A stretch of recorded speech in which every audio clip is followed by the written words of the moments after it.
Hello, and welcome to Speaking of Supply Chain, where we explore trends, current events, and innovations impacting the logistics and supply chain industries.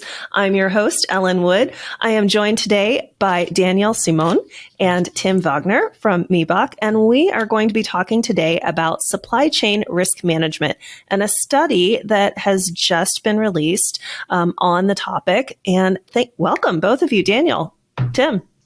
Thank you very much for having us. Hello, Ellen. Nice to be here. All right. I'm really looking forward to talking about this because it is a huge topic in the industry right now, but we are going to divert a little bit. I have an interesting question. What book are you currently reading? Or the last book you've read if you're not currently reading something? Tim, do you want to start? I can start, sure. So actually the book that I'm reading, it's a German book. I'm not quite sure what the exact English translation is, but maybe I can explain a little bit what it is about. And actually it is about an expenditure from 1996 of the Mount Everest. And it's quite interesting in terms of the impacts that high altitude has on the human body and all these things that are connected with such an exciting expenditure to the highest mountain on Earth, actually. That is exciting. It is, definitely. I'm in the middle of the book, and I already received a disclaimer that there will be some unforeseen events that will actually cause that the group will be in huge trouble. But apart from that, what I've learned already and what also fits to the topic that we are discussing maybe today is that risk perspective actually that can happen, these unforeseen events, and on the one hand side, how to tackle these events once they occur, but also on the other hand side, what can happen if I'm not well prepared for these risks. That is true. Everest is definitely one of those things where you have to make sure that you've addressed all of the potential risks ahead of time. Are you a climber? I love to do that in my free time, yes. So I moved to Munich two years ago, and I love to do that in my free time. But to be honest, I'm a little bit afraid of heights. So once it gets too high, even though I'm 2 meters tall, but once it gets too high, then I get more or less in trouble. So I would never do such an expedition. But I love to do that on a smaller scale. So we have the Zugspitze in Germany, the highest mountain here that has around 3,000 meters. And one target of this year is to climb at least that one. Oh, my. Yeah, I can't imagine trying to summit Everest. But it's interesting to live vicariously through those other characters. I'll let them climb and read about their story. Exactly, yes. What about you, Daniel? Are you reading a book right now? I'm, let's say, in the transition of two books. So I just finished one that's, at least in Europe, everyone knows him. I don't know in the US, maybe in the Chicago area. Bastian Schweinsteiger, one of the biggest football, or in US, you would say soccer heroes of our country, world champion of 2014. A book was written about him, so he didn't write it himself, but in close cooperation with him, about his youth, how he came to soccer, how his career went with all the titles, with all the losses, adversities, but also with the good parts of being a athlete. And that was very, very interesting, especially for us here in Munich, as he played in the Bayern Munich club for basically all of his career before moving then to end his career in Chicago. And I'm transitioning from that book, which I just finished, to actually another, let's say, sport book, which is the story about Nike. So Phil Knight, the founder of Nike, and how he built the $1 billion company that it is today. All right. So very sporty on both of your ends. Mine are not. I read a lot. So I read 1 to 2 books a week. And we actually, in the Miebach offices here in North America, we have a book club where we meet once or twice a month and during lunch, and we talk about a book that we're all reading together. And we have book club meeting today, and we are reading. It's a fiction novel, All the Devils Are Here, and it's a New York Times bestseller. We decided to go with something really light right now, and I really like it. so far, I'm only a few chapters in, but it's fun to get together with your colleagues and read a book. And then the book that I read for my other book club that I'm also a part of was an interesting book about Agatha Christie. And it's a fictionalized historical look at what happened when she disappeared at one point during her career. She disappeared for 10 days and she never explained where she went or what was going on. And this was a fictionalized book about what could have happened and what that story might have been. And it was really interesting, but I enjoyed learning more about Agatha Christie as an author. And some of the things that happened in her real life, because I enjoy reading her books. But I enjoy reading a little bit of the biographies too, like you do, Daniel. It's interesting to learn more about those people behind the stories. Yeah, exactly. Definitely. All right. Well, I hope all of our listeners and viewers out there share some of their insights on books that they've read, because I am always looking for another book. As fast as I go through them, I need suggestions. All right. So let's get back to our topic today, which is supply chain risk management. And very specifically, this study that is just been released by Miebach. And this is a study that we've done previously. So this is something that we refresh every few years. Is that accurate? I think the last one was in 2019. Yes, this is completely true. So actually, supply chain risk management has quite some history already within Miebach, and not just within Miebach, also within organizations. So we've always had disruptions, like for instance in 2004, the tsunami in Southeast Asia. We had the financial crisis in 2008, the earthquake in Japan 2011. So a long history of disruptions. And there's always something. There's always something, and especially you brought the topic up already, the last study in 2019 compared to right now, especially within the last 3 years. A lot has changed, actually.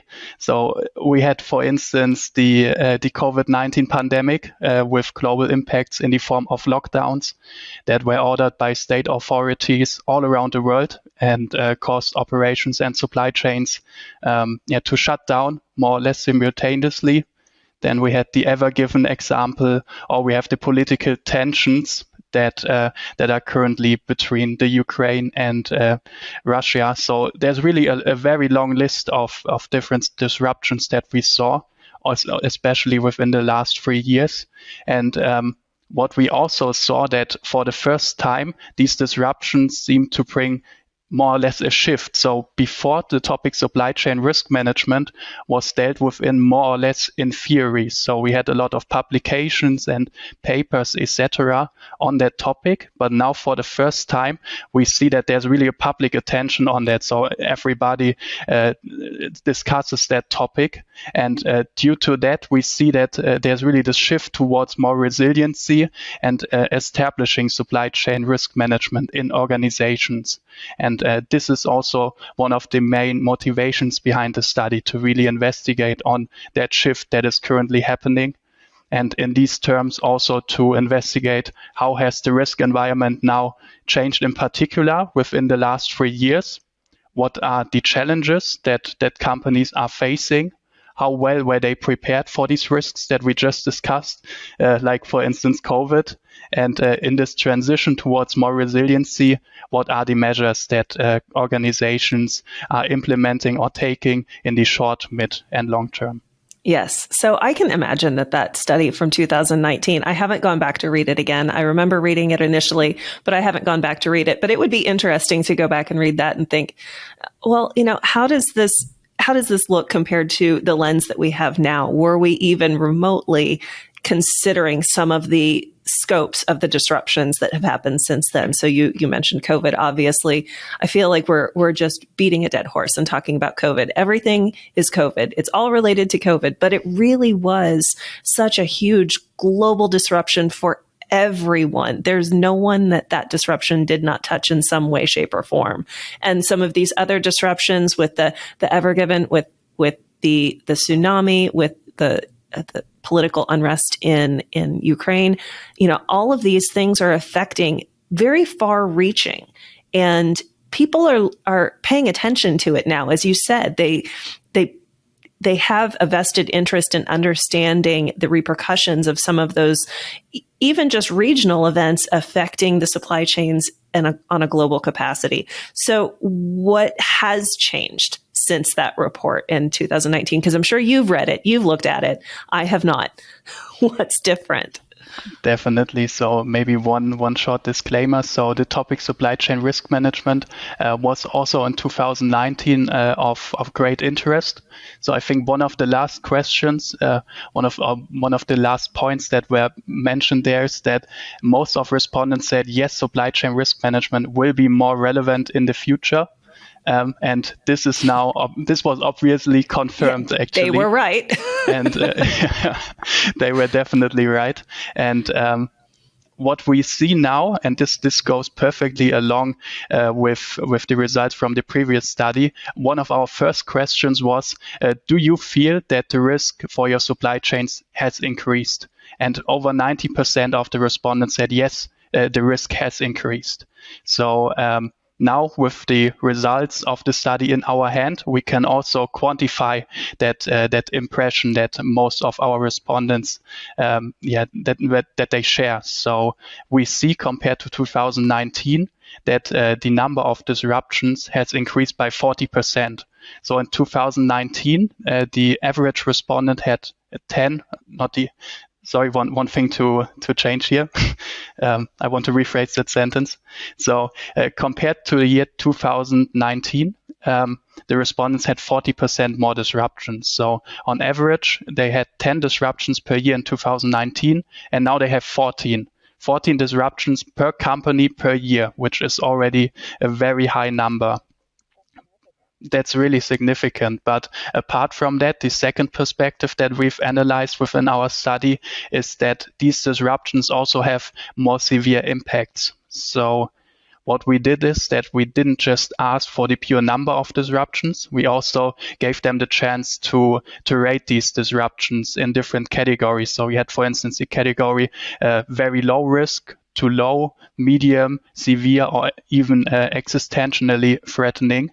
And what we saw, especially in these upper two categories, for instance, these severe risks, that there's really a huge increase of these risks. So in 2019, we had 15% of all risks within that category. And right now, this increased to 22%. So to translate this, more than every fifth disruption that occurs has a severe impact on the organization. And this is real tremendous and really harsh. So not only are there more disruptions, they're bigger. Exactly. Yes. So you're going to have more disruptions. One of them is going to be huge. What kinds of things are, so you said that the results and the implications from these impacts or these disruptions are getting larger as well. What kind of impacts are companies looking out for? What are they afraid of happening? What's their fear that's going to happen? Is it a financial?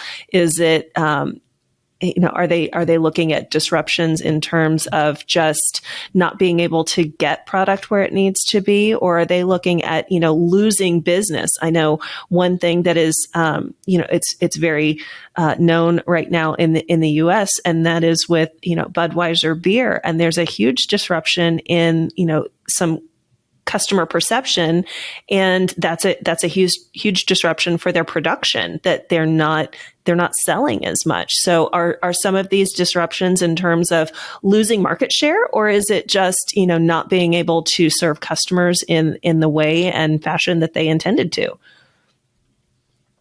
Yeah, so I think both is right, actually. So if I translate this to our how we classify that internally, we have these direct losses and these indirect losses.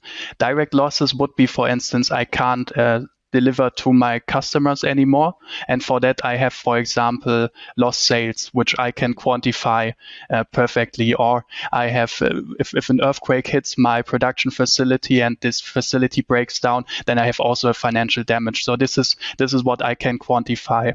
What you were also referring to, that Budweiser example, where I'm afraid of losing market shares if I can't supply my customers. This is quite hard to quantify. So this is why we call that indirect. indirect losses. But of course, at the end, both is connected together, and companies are afraid of both, actually. Exactly. A loss is a loss, regardless of how it happened. But the how is where we get into trying to mitigate those risks. And that is where this study is really trying to drill down. And so how well were companies prepared for some of the risks? We talked about the study in 2019. They knew there were risks coming. They knew there were potentially big risks. We've identified the fact that there are more and they're bigger now. But what did they do, or what have they done in terms of trying to prepare for those risks and be ready for them, knowing that they're coming? Yeah, you say knowing that they're coming, but in case of these last 3 years, especially, we probably have to say none of us were prepared for what was coming. These risks that we faced were some of the probably most unprecedented that we have seen in the last decades. And usually, when you draw up a risk matrix where you have those that have low impact and low probability, and you have those that have high probability and high impact. These were the ones that have low probability with high impact. So the ones that you don't expect, at least at this scale. So nevertheless, we found out that at least 94% of the companies that took part in this study latest now have a supply chain risk management process set up. So hopefully a lot of them were going in prepared, so that not this was a follow-up of the last 3 years building up this supply chain risk management, but it was already set up before that. And what we also see is that the importance of the whole topic has been recognized and is one of the top priorities in most companies. So it goes up to C-level now that they are involved in this process, which is very important to make quick and decisive decisions once such risks break out, because that's, I think, in the end, a question of how quickly can you decide on what to do. That can save you, in the end, like we talked about, a lot of money and can mitigate the impact. So we hope that a lot of people and a lot of companies were going in prepared, but at least now we see that this shift that Tim was talking about is really set up in the companies by being prepared at least for what's next. Looking it from now on. Well, and you mentioned that the C-suite is more involved. Are they more in tune or up to speed in terms of some of these risk mitigation strategies than they were previously? So I know a lot of times, you have the person in operations who has this concern. Obviously they have a vested interest in making sure that things continue to run, and getting that audience with the C-suite and really having a strategy on how to navigate these changes in the supply chain. I know for years it felt like they just weren't able to get the face time. They weren't able to be taken seriously. And I feel like now the C-suite is a little bit more involved in the supply chain overall. It's not just, the operational factors, it's a business function. Did you see that in the report as well? Yes, exactly. So I think supply chain and the word supply chain and what it means, I guess after those last 3 years, now everyone knows what that means and what it is. And it's not a niche. It's now the backbone of a company. It was always, but it's also now perceived as that. And so I think, and also what we see is that the C-level has to. There is no chance to not give attention to that topic, because it's a competitive advantage to be prepared for supply chain disruptions, and that will help you for the next coming years, because we're still looking, although the last 3 years were already quite crazy, we might be looking into a future which might stay a bit like this. Oh, I hope not, but I understand the sentiment that yes, we need to be prepared. We've already dealt with really, really catastrophically bad. Hopefully we never have to face that again, but we're prepared, or we at least have some scope of reference for what we might need to be prepared for. I guess, yay, everyone knows about supply chain now. We are no longer niche. We are front and center. We finally get the recognition we deserve. Go us. Exactly. So how effective was the risk management that they had put into place or that's being put into place now? I mean, we've got more risks coming. We've got higher risks, C-suites involved. We've got strategies to mitigate. Are these strategies working? Yes, they are. Although also here we always have to keep in mind or in perspective that these outbreaks that we had over the last couple of years, they were not very likely. So a supply chain risk management is always good. And we found out in the study that if it's a well-functioning and well-prepared process, that over 50% of the respondents that we had in the study could mitigate the impacts of the top risks that occurred in the last couple of years. So basically every second company was able to mitigate the impact. Although you sometimes also have to wave the white flag and say, okay, this is a risk where even a supply chain risk process, no matter how good it is, cannot help you, as with COVID, because it's such a global a global thing where everyone is involved, that also the best process can't really help you. Right. When everyone is knocked to their knees, then it's not a matter of keeping a competitive advantage in business. It's just survival, and everyone's trying to survive. Correct. So what are some things going forward? So you've measured everything pre-COVID to now. We've looked at some of those risk mitigations. And even when we say mitigation, that does not mean nothing happened. That does not mean nothing went wrong or there wasn't any loss. That was just keeping the loss to the absolute minimum. So what are some things that companies are doing to plan for those next unexpected risks, those next, crazy things that could happen on the horizon that we don't know about yet, but we know we need to be prepared for? Yeah, so actually there are different measures or different possible ways to cluster these measures. So in the short term, at least what we saw within these crisis situations within the last 3 years, we saw that companies tend to build up redundancies, for example, in the form of increased inventories, or in the procurement section in the form of dual or multi-sourcing, which they established. So we see really that there's really a focus then, once the companies are already in such a crisis situation, on measures that are easy and fast to implement. So these things, of course, also come with additional costs. So we have, for example, more inventory holding costs or a higher organizational effort. But what is quite interesting to see is that, especially within the last 3 years, there was this twist also in the trends back from even more leaner supply chains towards more resilient supply chains. So this is then at least what we see in the short term.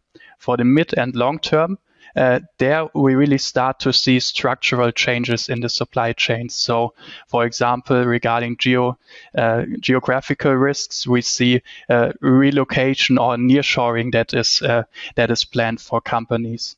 Then, of course, what we also see is that companies start to implement additional nodes in order to diversify their supply chain and make them more resilient against these risks. So additional nodes for critical ones to have that diversification. And this is also, by the way, one project that I'm currently working on, where we have an electronics OEM that is producing currently in China, and that wants to get a little bit more independent from China and is thereby now searching for an additional production site in the APAC region.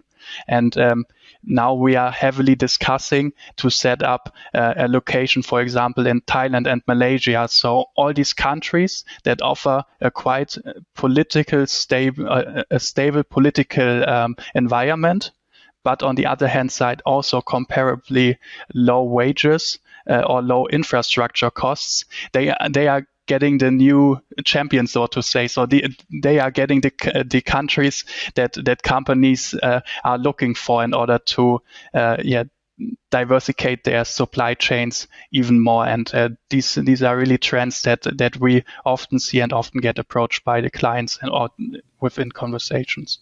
Yes, we talk very frequently about resiliency and redundancy in supply chain being much more on topic and much more considered than it had been in the past, because it was all about lean supply chain prior to COVID and 2020. So now that we know that is not a sustainable model, we know we need a little bit more resiliency, a little bit more redundancy. But then, it's interesting that you mentioned that companies are looking to nearshoring, but not only nearshoring, but just even looking at other geographies or other areas where they could capitalize and bring business to new geographies and build and have additional facilities and, as you said, more nodes in other areas where they maybe not had considered previously just because they didn't feel they needed to.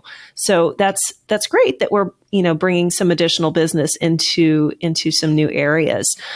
So what other things are going on aside from resiliency and redundancy? What is going to make the difference for companies that want to come out of this and be extremely successful? So to use their supply chain as a competitive advantage and using the risk management as the way to get there.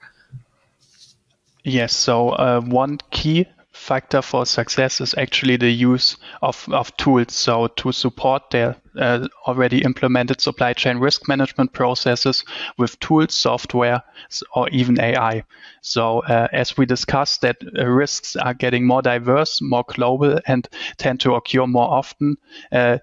Our supply or the organization's supply chain risk management processes are getting more and more under stress and more relevant. But what we see in the current status quo is that most processes are connected with a huge amount of manual work, which is on the one hand side very time and resource consuming, but on the other hand side also gives a lot of room for errors that could be made. So in order to prevent that and in order to leverage all the advantages that the supply chain risk management can have, it is important to increase the use of proper tools that are already in place in the market and that can be used already. And this is quite interesting, as supply chain management or supply chain managers in general are having to deal with a lot of data, and they are using tools very frequently.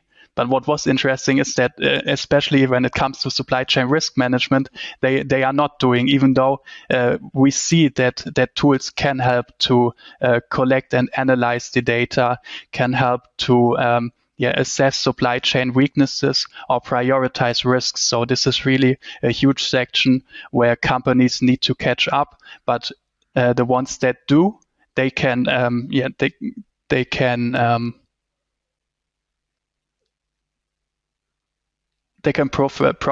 profit on that, and they can leverage their competitive advantages through that. That doesn't surprise me that there are companies with mountains of data that they're not capitalizing on, that is just sitting there in a computer, in a database, on a server somewhere. And it could be useful information, but we're just so busy trying to keep up with everything that's going on today that, getting into those analytics and using it as prescriptive to help us understand what could happen and how to get around it, that's just something waiting for a rainy day to get to. And it's raining outside, so maybe they ought to get to it. I would like to add two other key points. One more being on strategic decision making, which needs to reflect risks in the future, especially, or for example, when it comes to location assessment. So the example that Tim already mentioned when talking about the decision to open up a new production or a new warehouse in a different location, those are long-term decisions. They need to be prepared and they need to be good decisions. So this example of nearshoring is exactly that. And therefore, these decisions should not only take into account the possibility of cost reduction, which it maybe did in the past, but also include other factors like risk, or also sustainability is a huge topic. And if we look at that example again for lowering the dependency from China, which a lot of companies are also trying to do all over the world by creating redundancies in neighbor countries, or also like nearshoring, relocating back closer to their home market. For example, the fashion industry does that quite often now, coming back to Europe actually. So a big part of this decision should be to look at the risk probability of the new location, because it doesn't make sense to walk away from a risk into a new one. So it's basically what you really have to take into account in these decisions is the different risk categories. Just to make two examples, the natural disasters that can happen basically everywhere all over the globe. Like we had this big catastrophic earthquake in Turkey, which is actually a market in Europe where the labor is still quite cheap, but it's also close to major European markets. Or also in the US, I guess you know the risk of hurricanes, which can happen in certain US states and sadly also happen regularly on a regular basis. And also the whole geopolitical risks. It's not only China, Taiwan, it's also China and Hong Kong in the last couple of years. And it's also the war in Ukraine, which affects not only Ukraine, but also countries in the neighboring regions. So on a strategic level, implementing the risk topic is very important. But it actually doesn't stop there. You can also bring it to a tactical and operational level, where, for example, risk monitoring can be beneficial or sometimes even crucial for survival. There have been a lot of papers and webinars during the last year from different companies that focused on demand planning and forecasting. That's a huge, huge topic at the moment, also driven by COVID, where the demand was fluctuating by hundreds of percent probably. And every time there is a risk outbreak, this demand can fluctuate and it gets more and more complex to forecast it correctly. And being able to quickly adapt to such risk outbreaks by simply knowing them and being prepared and knowing what to do in case of, that will be crucial in the future. And that can be also done, for example, for transportation. If we talk about transport routing in case of any severe weather events or any local risk outbreaks. For example, a few years back, we had a big flood in Western Germany. To really adapt your strategy on this tactical and operational level as quickly as possible to then, for example, just still deliver your products in time. So all of this is very, very important. And as Tim mentioned, needs to be supported by software or AI, because a manual or we as a person cannot be as good as a software in this case. And AI will create a competitive advantage in the future, and whichever company can use that to their advantage, this technology and innovation on the market, and implement this and connect this to supply chain risks, they will have this competitive advantage for the future, and they will be the one that either survive the next big outbreak or create additional market shares and really be the new leaders in the future. You're absolutely right. And it's not even as much that humans can't go through that amount of data. It's that it would take us too long, and by then the risk is over. I mean, the emergency's already happened. So we need those tools to be able to go through those mountains of data that are being collected with every transaction, with every movement of, a piece of inventory, and be able to, provide some of those insights, some of those potentials to avoid disaster ahead of the disaster. If it were left up to, humans having to analyze that data, we could do it. It'll take a while. So I absolutely agree 100% that companies need to be utilizing some of those tools and technologies that are available in order to get ahead of the curve and stay ahead of the curve. Well, where can people access the full report, the full supply chain risk management report? So we will be putting that obviously onto the Miebach website, and then together with the report with this podcast, you get all the informations necessary. And if there are still open questions or topics, and also if someone wants to go into discussion, then we are obviously happy to do so. All Definitely. right. Well, I will make sure that we have your LinkedIn profiles in the podcast description. So if anyone has any questions, your phone will be ringing off the hook, I'm certain. All right. That brings us to the end of this episode. Thank you so much, Daniel and Tim, for joining me today to discuss the supply chain risk management and the report specifically. I hope our listeners enjoyed this discussion as much as I did. If any of our listeners out there have a suggestion for a topic or a guest that they'd like to hear on the podcast, we'd love to hear from you. Please contact me at podcast@miebach.com and let me know what you think. Let me know who you'd like to hear from, and let me know what you want to hear about. As always, thanks for listening to Speaking of Supply Chain.